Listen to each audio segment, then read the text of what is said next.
We have a motion by Zebro, second by Lewis, to approve the high school gym floors, bleachers, and main gym painting at a cost of roughly $255,000. Further discussion from the board. So that's less than the initial budget of $271, right? Correct. It's a price deal. Excellent work. I think the other thing we're adding to them is there's numbers on the bleacher seats. So if we ever hold an event where we were to sell tickets, You can actually sell ticketed seats now Right. instead of general area. Now you can print the tickets on too. That's right. okay, any further discussion? So we're Could going, it, I'm sorry, go ahead. Yep. Could any of that come out of the summer construction budget?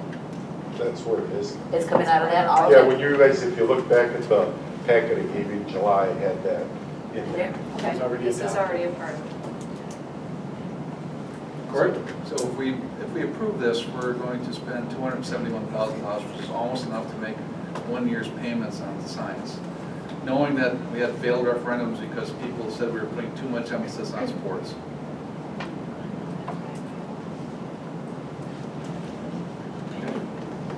Mr. Chairman, I request a roll call vote. Roll call vote. Alice, Yes. Lewis, Yes. Gorman, Yes. Kaiser, Yes. Krautkramer, Yes.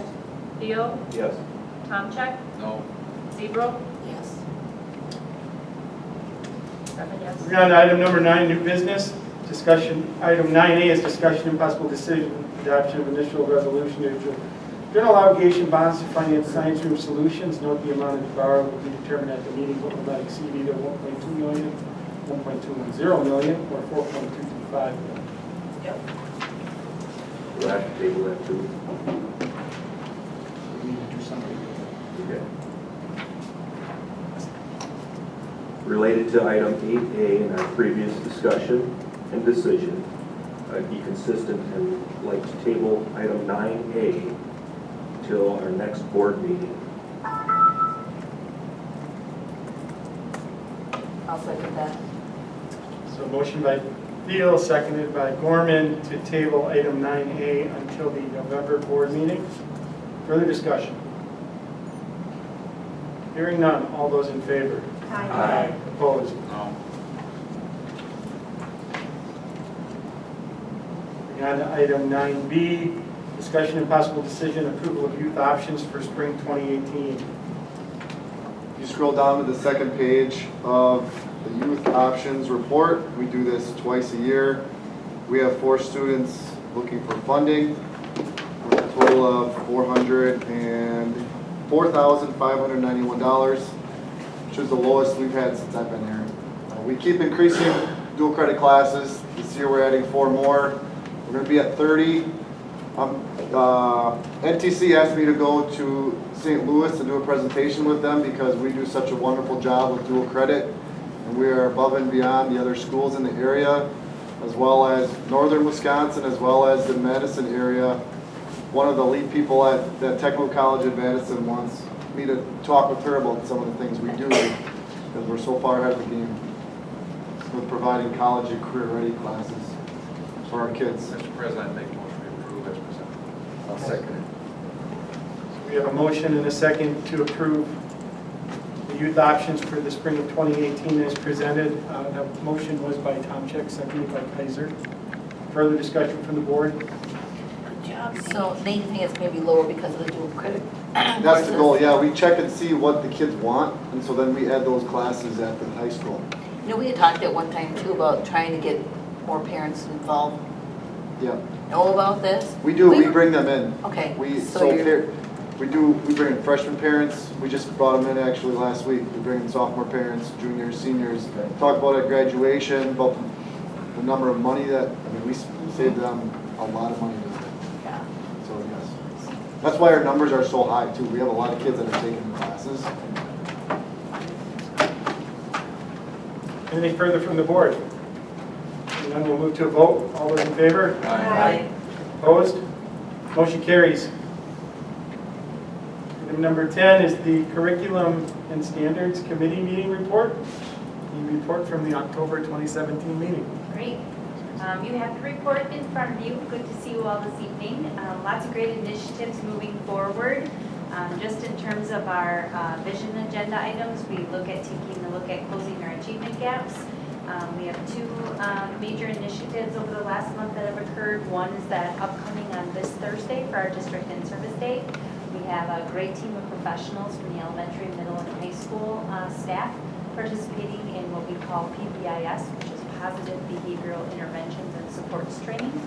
So they are moving forward with their day 3 of their foundational training to provide social and emotional supports to kids at all levels here in the Mosinee School District, which will be a great value because once we complete Tier 1, we are then applicable as long as our fidelity scales of how we're implementing the foundations of PBIS at Tier 1. We move into Tier 2 training next year. So that's a great movement forward in terms of meeting the needs of kids' behavioral and social and emotional needs in the district. Where's the conference at? Where's the conference? Actually, Here. they're coming here. Here. Yep, they're bringing their staff here to do the training in district, yes. We also have a team of teachers moving forward with closing our achievement gaps at the middle school, bringing back some model practices for us with Josh and members of his team at the middle school attending an RTI conference, which is response to intervention. That is really encompassing response to intervention, includes both academic as well as behavioral and social emotional supports for kids. So that is a 5-day training that they are attending as part of a team and looking at best practices on implementing those interventions for kids here in the district. We also have, under some of our accountability items, 3 major things occurring. One is we are continuing to look at alignment of our curriculum to Wisconsin Model Academic Standards.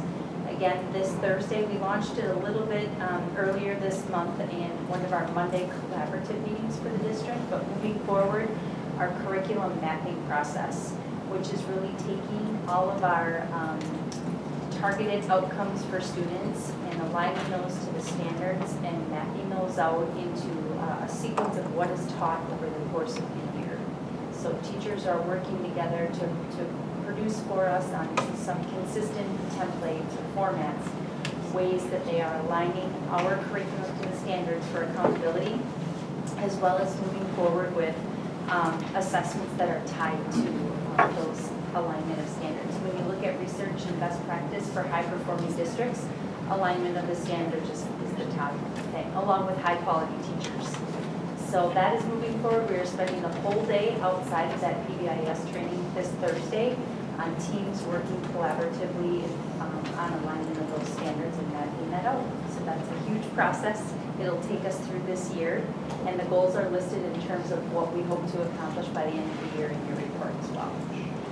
Another agenda item, we're moving forward with our implementation of our Eureka Math series at K-5. When I give you a brief update of some of our state test scores, you'll see why the implementation and bringing in Eureka at K-5 as the name of the math program is critical in terms of the fact that 612 teachers already were using Eureka Math, and this will bring consistency K-12 into the structures, foundations, and strategies that students are being taught from kindergarten through 12th grade. So we've got some great PD sessions, professional development sessions, held by our math coach, Leslie Belch, who she is specifically focusing on training with K-5 teachers on a weekly basis, 3 out of 4 weeks every month.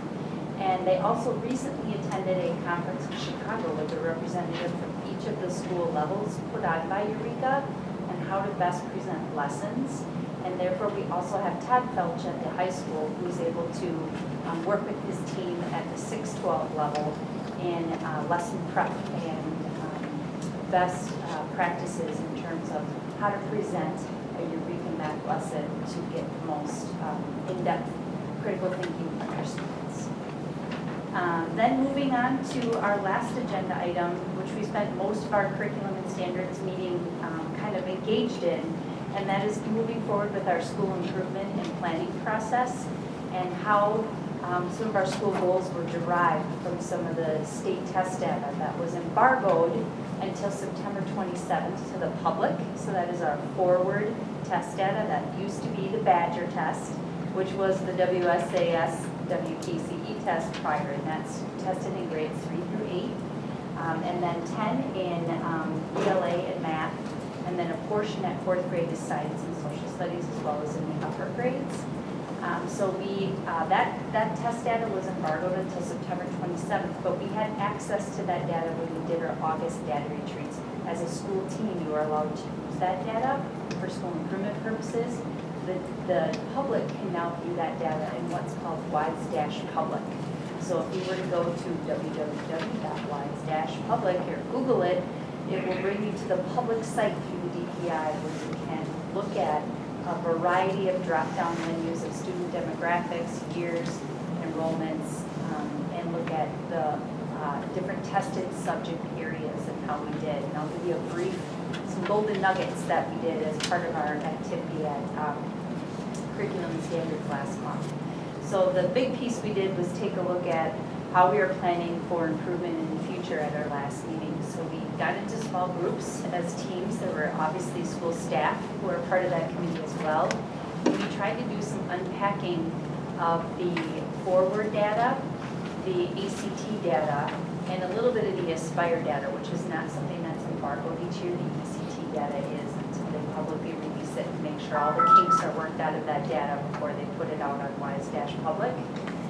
So the full presentation is linked in into the agenda under that 16-17 results data link, where we really unpack students with disabilities, students who qualify for free and reduced lunch, economically disadvantaged students, they call those in the data, and look at that all the way through our data that was released. But I'll give you some of just the golden nuggets that groups came forth and found when we kind of mined, we call that mining the data. We looked at the data, learned a little bit how to interpret that data, because we obviously have team members who aren't staff members there, and that was the whole point, is to engage us in that data. And a couple of the highlights from that state test data for Mosinee School District and our students were as follows. We saw gains from last year, 15-16 scores to 16-17 scores. In 3rd, 4th, and 5th grade, we saw gains in both length ELA, which is reading and math, and the number of students scoring proficient and above. So that's a great thing. Students, when you're looking at the forward exam, are scored out. The outcome scores look like minimal, basic, proficient, and advanced. So you want to see high percentages of kids, obviously, in the proficient and the advanced category. So we saw gains from last year from the year prior to technically last year in 3rd, 4th, and 5th grade in both areas. And in 7th and 8th grade, we saw a relative constant in the data and a slight increase in the 8th grade ELA.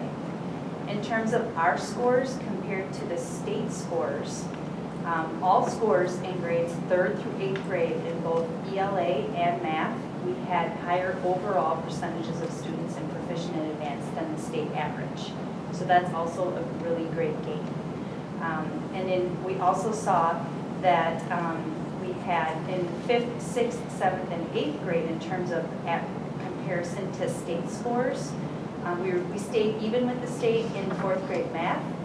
In 6th grade math, we were even in both reading and math, I should say, and in 8th grade, we were just slightly lower in ELA. So basically all the other scores, we had higher numbers of students scoring proficient and advanced than the state average. So that's another great golden nugget that we took out of those small groups working.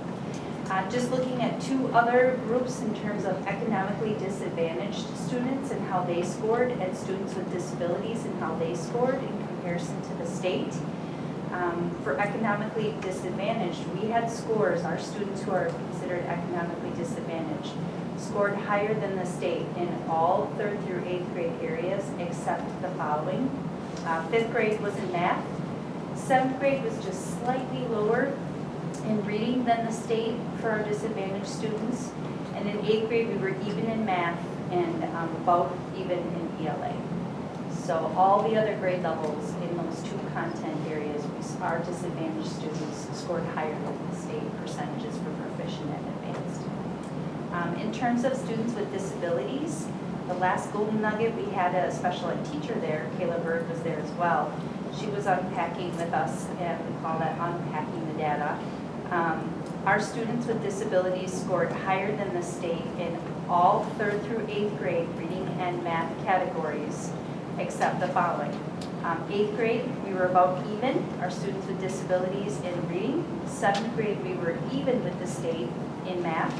And then 4th, 5th, and 6th grade, our students with disabilities scored slightly lower in the proficient and advanced categories than the state did in terms of math. So we saw math kind of as a trend in 3rd through 8th grade data as either even or slightly lower. And that was another reason that we were feeling really good about the implementation of Eureka Math at K-5, because that should bring, over time, consistent strategies, consistent vocabulary, and consistent instruction using one program in K-12. In terms of 9th through 12th grade data, one of the great golden nuggets for 9th and 10th grade, they take the Aspire test, and that is across different content areas as well. Our students, those 9th and 10th grade tests are really predictors for how students will do on the ACT. So they're supposed to give you some good information to help you predict instructional needs for students for college and career readiness. And so in 9th and 10th grade, our students scored higher than the state average on both the achievement portions of the content areas as well as their, what they call progress towards ACT readiness benchmarks. So the state has determined, all students take the ACT now in the state of Wisconsin, that there are readiness benchmarks that they have set that students will be college and career ready to attain to head on to a 4-year degree. And our students, when they call readiness skills, a lot of the charts and graphs you see in there talk about, are they ready? Are they exceeding being ready? Are they approaching being ready to meet those benchmarks on the ACT? So we had some really good readiness predictors for our 9th and 10th graders. And then last but not least, our ACT, many people wonder what was our composite score in comparison to the state, all the other 11th graders who took the ACT in the state. And our average composite score here in Mosinee was 19.8 and the state average was 20.2. So really some nice scores that we are seeing in terms of comparison to state. There's also some comparison to local districts, which we look very comparable and even higher in some areas when you look through the full composite of those slides. But overall, we learned a lot about forward data, ACT data. There's also another test called Workkeys, which is a newer assessment that 11th graders take that help show predictors of students' readiness to obtain different jobs in terms of their job skills and readiness. And they get a certificate that gives them a silver, platinum rating. And on the Workkeys assessment, the percentage of students who were attaining the top 3 categories, which are gold, silver, and platinum, was 76% of our students were scoring in those ranges, and the state average was 77%. So we're right on target with at least with the state averages. So that is really the conclusion of the report, unless our board members who were present had anything to add to that piece in terms of that activity or the month. Yes, Since Kevin. I'm the quiet one in the bunch, right? Sure. It was a neat activity, and quite honestly, you got a chance to see a lot of good things, you know. Sometimes you dwell too much on the stuff that needs work, but there was a lot of positives that came out of the data, and I gotta say to the science group, quite honestly, they left just No. the scores at the higher levels also appear to be very good in science as well. So the resources that you have have been effective. So I gotta say, you know, we did identify opportunities, and I'm looking forward to, quite honestly, learning how that committee will help shape and address the opportunities that are in front of us. Great. Thanks Did for you find the other participating. 10 districts? Working on it. Yeah, definitely. Instead of comparison, one of the retreats that Kelly and I went to was day after I died for school board. And one of them was, instead of picking local school districts to compare to, go outside the box, go outside the states, you know, and pick districts more comparable to you and see how you compare. So that was kind of interesting. So we left it up to Julie to find. To Thank find you. those clones of Mosinee Yeah. out there in other states. Yes. So that really concludes the report portion of the standards committee from last month. Thank you. Item 10B is discussion and possible decision, approval of extended field trip request for marketing students to visit store in the Mall of America. Yes, we approved at our committee to move forward to the board for approval a field trip to the Mall of America by one of our business teachers. Leah, who is requesting to head to the Mall of America candy store to enhance the merchandising and marketing plans for the school store and the courses that she teaches in November. So we are looking for approval from the board. I will make that motion to approve. I'll second it. I'm thinking of candy store. I know. I just Good place to go, right?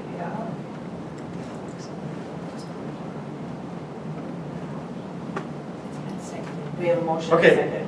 I was asking about a signature name. That's okay. Sorry. So we have a motion and a second to approve the extended field trip request for the marketing students to visit the store in Mall of America. Further discussion? Hearing none, all those in favor? Aye. Opposed? Motion carries. Item 10C, discussion and possible decision, approval of 5 new high school courses, including entrepreneurship, hospitality and tourism, marketing principles DC, retail merchandising, and jewelry. Yes. Again, Leah, one of our business teachers, high school teachers at the high school, obviously, is looking at revamping many of the business courses due to some low numbers and the incorporation of a lot of our Google products into real-life application. So when you see, she used to teach an office class, there was a publisher class. She now has attempted to incorporate those into the 4 classes you see in front of you that are business classes that fall into the business facet of the course offerings for high school students. And Katie is our teacher. She also is looking to replace a course that kind of restructuring, revamping, and making the course that was currently offered, applied arts, a more engaging and higher interest level for students, and revamping that into what is called a junior class. So we're looking for, those were unanimously approved at Curriculum and Standards, and we're requesting approval of all 5 courses this evening. I will make the motion. I'll second. So we have a motion by Gorman, second by Lewis to approve the 4 courses outlined in item 10C. Further discussion for the board? Was any consideration given to the fact that, to look at whether the real world runs on Google or they run on Microsoft? I mean, I'm old school. Most of the people I interact with run on Microsoft. Don't run on Google just as yet. Most school district does. Was that taken into consideration? You know, that's a great question. I can touch on that a little bit. I've had conversations with her. It's not a full, so our business classes are still offering, it's not offering a course of Microsoft Office. The goal is to incorporate some of those Office components into the entrepreneurship. I would say there's a marriage of the Google and the Office stuff. We still put Office on all of her computers, on all of Mrs. Schilling's computers. We give them still the suite, they still use the suite. So I would say yes, to a point, they're still doing it. We fully recognize the fact that I had a meeting last week at NTC and that discussion was brought up. So know that it's on our mind that we still have to be cognizant of what the business world wants our students to leave here with. You know, they want a skill set that translates to their work. We did discuss that a little bit. I think it turns into tutorials that you get from Microsoft, and quite honestly, they're more commonplace. The new resource called YouTube, they're real. The one pushback that I thought was relevant as well had to do with coding. There was a class that offered, coding indirectly from gaming, curriculum and the math of some sort to make sure that there's exposure to different coding and coding languages. I think that shouldn't be filtered away either. There's an introduction there. Yep, and some of those components, just to speak specifically to that, will be picked up in our Fab Lab courses next year. So there is a full electronics component which will pick up a lot of the coding basics that we'd like our students to still have. Further discussion from the board? Hearing none, all those in favor of these new courses? Opposed? Aye. Motion carries. Item number 11 is the building committee meeting report. Item 11A is an update on the MCAA Sports Complex. Building committee meeting minutes, 6:30, we had a brief report, as there's not a lot of current activity going on at the MCA complex. There are funds being applied for to provide future funding of things, of course, everything going forward is dependent upon the National Guard availability and the equipment that they will use. More time was spent on discussing the boiler projects, the elementary school, and the pool boiler project. Most of you toured the elementary school project, saw that project came in under bid. Looks like the pool is also going to do that. No items of action, so thanks for the update, Corey. Item number 12, the Personnel Committee meeting report. Personnel Committee meeting met as well at 6:30. There was no action taken on any items. Nothing required action this evening. There was an update on the number of full-time employees by category given by Ann and Darlene. We appreciate that. And that's my update. We'll move on to item 13, which is the Finance Committee meeting report. This evening at the Finance Committee, we discussed the final budget resolution and tax rate for 2017-18 school year. Brett, would you want to do a little? Sure, I can do that, Mike. The budget turned out a little better than what we had shown you at the annual meeting and at the budget hearing. Like I said in my memo to you, and I don't want to be wordy, so if you want me not to speak much, I'll be quiet. But basically you had some decline in enrollment, but you had a nice jump in 40 open enrollment kids coming into the district. Your deficit that you had was reduced thanks to the additional open enrollment kids. You got a large chunk of change coming into 40 additional kids.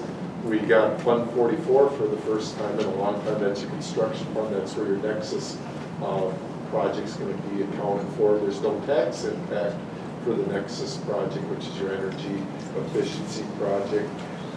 Basically, the budget, I think, turned out good.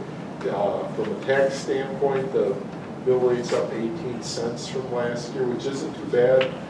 You had 2.9% growth in your property value. When you consider you lost $686,000 in state aid, the tax impact, I think, was very good. And like I said, the energy efficiency project won't appear until next year in your taxes and your levy. So like I said, I think overall it turned out good, the budget, and hopefully the things will turn out good by the end of the year with all the variable costs that we incur. So. I would so move to accept it. I'll second Okay, we'll have a roll call for this. Kaiser, Yes? Krautkramer. Yes. Leo, Abstain. Tomcheck, Yes. Zebro, Yes. Alice, Yes. Barnes. Oh, sorry, Lewis, Yes.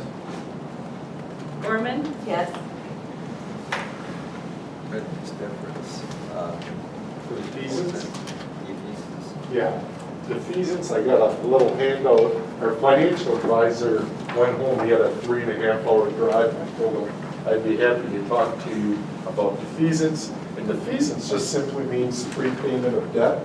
So I mean, that's the word that I don't know who thought it up. It'd be easy to just say prepayment of debt, but that would probably be too simple. Anyway, last year when we were doing the referendum, one of the things I proposed to you as a board was to do a defeasance of prepayment of debt. We did the prepayment of debt basically because it resulted in lessen the tax impact for the referendum. By prepaying the debt, we were able to reduce the tax impact by 25 cents for the referendum, and if we'd have passed it, that would have been real beneficial.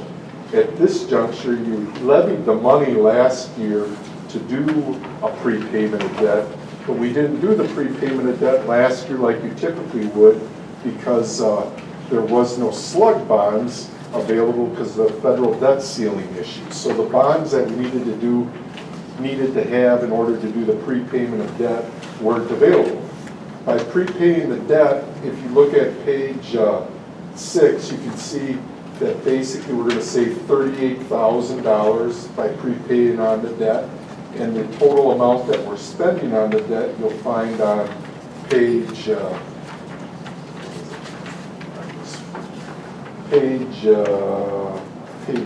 3. So you're basically spending $245,588.81, and you're going to save about $38,000 on interest. And like I say, the money's already levied. It's needs to be applied to debt, so we'd ask that you approve the prepayment of the debt at this time. Also, are there any questions? If not, I would prefer roll call. Frau Kramer? Yes. Theo? Yes. Tomcheck? Yes. Zebro? Yes. Alice? Yes. Lewis? Gorman? Yes. Kaiser? Yes. Okay, other business is the voucher list, approval of the voucher list for $1,499,992.63. I would so move. I'll second. Have a roll call. Theo? Yes. Tomcheck? Yes. Zebro? Yes. Alice? Yes. Lewis? Gorman? Yes. Kaiser? Yes. Frau Kramer? Yes. Motion carries. Treasurer's report for the month of October 11th, 2017, ending September 30th, 2017. I would so move. I'll second that. As well as. Theo? Yes. Tomcheck? Yes. Zebro? Yes. Alice? Yes. Lewis? Gorman? Yes. Kaiser? Yes. Frau Kramer? Yes. Mr. Chairman, that covers the treasurer's report. Thank you, Mr. Kaiser. Moving on to item number 14, which is other reports. WASB report, correspondence, and upcoming meetings. Yes, Dan's gonna bring that out, because for some reason I couldn't find it. What do we got going on, Dan? You have a number of different workshops and events. I just like to put, what I like to do is put that in your agenda each month so that you can go right to that calendar. So we have the economics thing is out there February 19th and 20th. There are different governance workshops. There's also legislative advocacy conference November 4th.